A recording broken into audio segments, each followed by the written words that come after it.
تعالوا نشوف بقى دوت. يعني بيقطع كمية بطاطس بسرعة، وكمان تحميرها وتجهيزها. ده طبعا اكل الشارع الصيني او اليوناني، هما اللي بيعملوا اكل بكمية كده وبالشكل دوت. بص كمية البطاطس عاملة ازاي، بشكلها بجد جميل جدا. طبعا بيبقى فيه بيقطعوا بسرعة عالية قوي. تعالوا نشوف بقى دوت عامل ايه.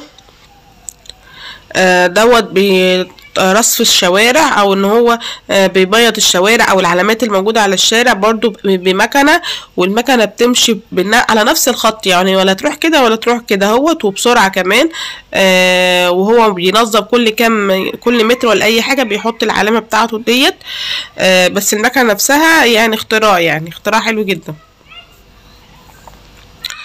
نشوف بقى اللي بعده.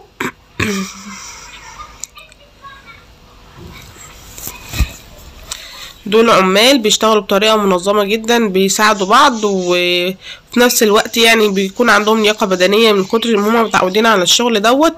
وكمان بص النظام، يعني ولا حاجة ما شاء الله بتقع ولا اي حاجة، صاروخ كده هوت بيرفعوا، ممكن يرفعوا للدور العاشر بنفس الشكل دوت. وهنا دوت بيعمل اكلات برضو بطريقه سريعه.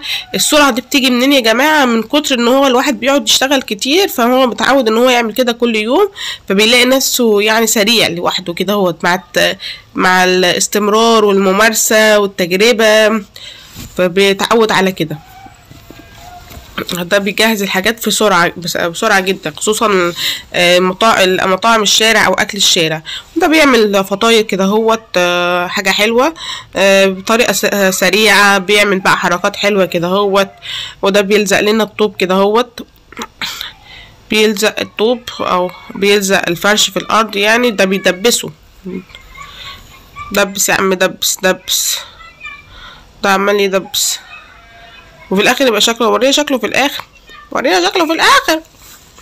ده بيعمل الطوب نفسه. يعني انا اول مره اشوف حد بيصنع الطوب نفسه. بصوا بيحط الماده بتاعه الطوب اللي هو زي الاسمنت كده في القالب بتاعه، وبعد كده يسيبه ينشف.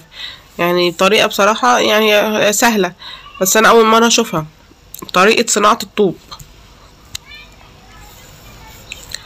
والتاني بيعجن. هو تقريبا الطوب بيتعمل من طينة وبتتعرض للسخونية، وبيبقى بعد كده الطوب اللي بيتبني منه البيوت. ده بيعمل بالشكل ده كده. دي بقى تقريبا بتعمل سجاير، يعني تقريبا سجاير بس سريعة سرعة. يعني الست ديت سريعة سرعة في صناعة العلب اللي هي بتعملها ديت. بص ايديها.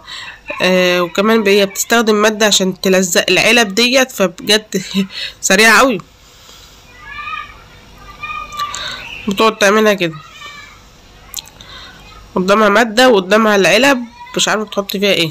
دي تقريبا بتغلف حاجة زي صابون، قهوة، ما نعرفش بتعملي ايه. بص ده هول بيقطعوا الخيار او بيقطعوا حاجة زي الموز قدامهم، مش عارفة قدامكم ايه، او بطاطس عندكم ولا ايه بالظبط، ولا بطاطا ولا ايه.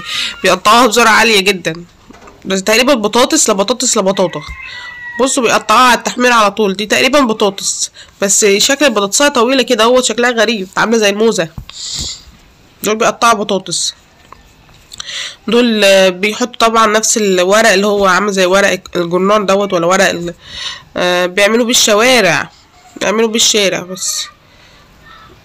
بس ورونا شكله في الاخر. طب ورونا شكله في الاخر عامل ازاي. متهيألي لو عربية مشيت عليها هتشيله وهتطيره. يعني متهيألي العربية لو عدت على الكرتون دوت هتطيره. ممكن يكون حاجة تانية مش عربية، ممكن يكون سقف فيلا، سقف حاجة. هنا دوت بيرصص الطوب، بس مش سريع ولا حاجة، بس بيرصصوها بشكل منظم عشان يطلع في الاخر ليه شكل معين. ممكن واحد يتلخفن، يعني لو مش متعود عليه يتلخفن.